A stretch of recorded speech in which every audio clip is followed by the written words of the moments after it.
Both he and I had even saved up a ton of money to finance this, and my mom didn't care a bit about any of that. My parents are divorced.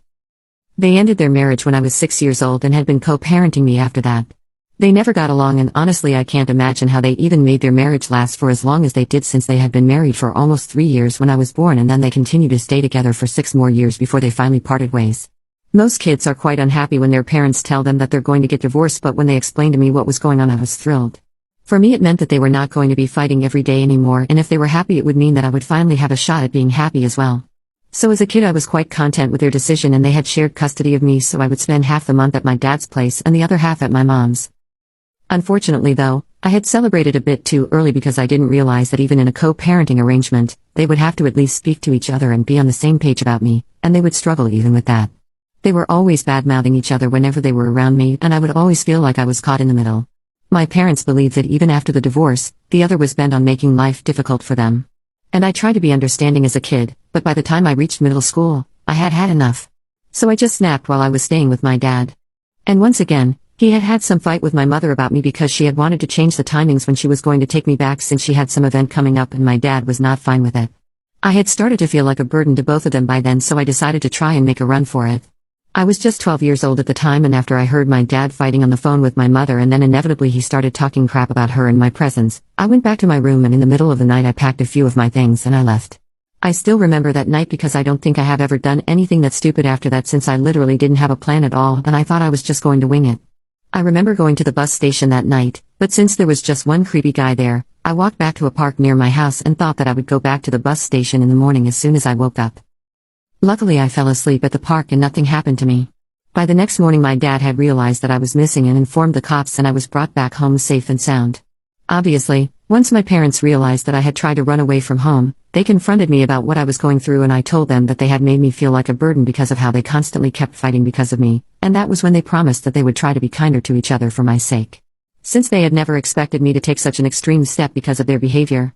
After that incident, my dad stayed true to his word, and even when he would fight with my mother, he wouldn't say anything to me about it, so I wouldn't have to feel guilty. But my mother would occasionally forget and end up ranting about my dad to me. It made things a bit difficult for me because honestly, I love both my parents and I don't think that they were the villains.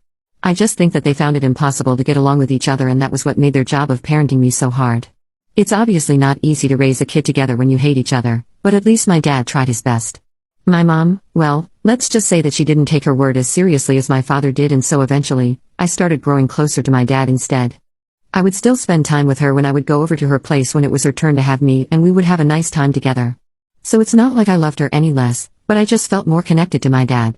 And after I grew up and left for college, it was my dad who stayed in touch with me more as compared to my mother. So right now I would obviously say that I do prefer my dad over my mom.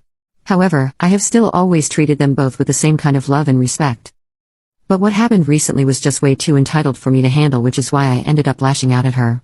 My parents dated other people as well after their divorce, and my dad decided to get married again about 4 years ago.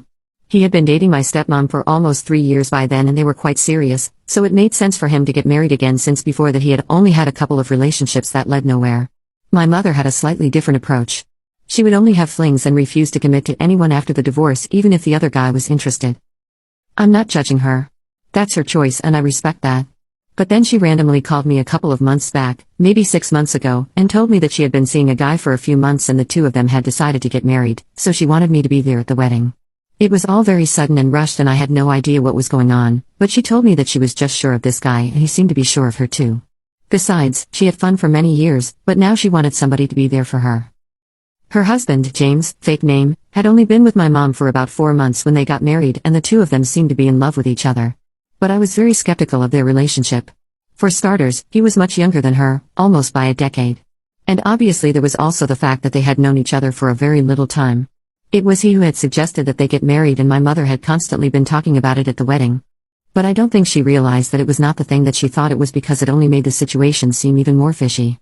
I tried to talk to her about it, but she brushed me off and told me that she was sure of this decision, so I didn't pursue it further since I didn't want to come off as judgmental. And for what it's worth, he actually seemed pretty into her. So I attended the wedding along with a couple of her close friends and a few relatives, and I even wished them the best. When I told my father about all of this, even he was quite surprised that she had gotten married to somebody who she had barely known for a few months. But by then, it was already done. And after that, I got too busy with planning my own wedding to care about what was going on with my mom and James since they seemed happy enough. For the past 6 months, they have been married, and I have rarely seen her since she spends all her time traveling with him. She did not even attend my bridal shower, but I didn't have any complaints. However, the night before my wedding when we were all at the hotel, she knocked on my door and told me that she had something very important to discuss with me. So I let her in, and that was when she chose to tell me that she had overheard me talking to my dad about walking me down the aisle and stuff. And even at the rehearsal dinner, she had thought that I would ask James to do it, but I hadn't, even though I had already asked her. I was having both my parents walk me down the aisle because I thought that would be more suited to my family dynamics, and I didn't want my mom to feel left out, but I didn't know what she was even talking about by referring to James. I was honestly baffled why she would even think that because I had known James for a couple of months and as long as my dad was alive, I was not going to pick some random guy to walk me down the aisle on my wedding day. To me, James was not my stepdad but just my mom's husband, and I made it very clear to her. I told her that I had no intention of asking James at any point, and if she had believed that I was going to do so, then she had clearly been mistaken. I had never even indicated or hinted that I would ask him, so I had no idea why she had suddenly started believing something like this. It was simply ridiculous. And to make matters worse, when she realized that I was serious and I was actually going to have my biological father walk me down the aisle instead of her husband, she started throwing a tantrum in my room and told me that if that was the case, then she and James would not be attending at all. Because apparently, she had believed that I was closer to her, and by extension, James would be the one to walk me down the aisle along with her. Apparently, another reason she had expected me to ask James and not my dad was that she believed that she and her father walking me down the aisle would send the wrong message, and it might also make James feel a bit insecure. So she kept throwing her tantrum, and I didn't have time for that, especially not on the night before my wedding because I needed my sleep.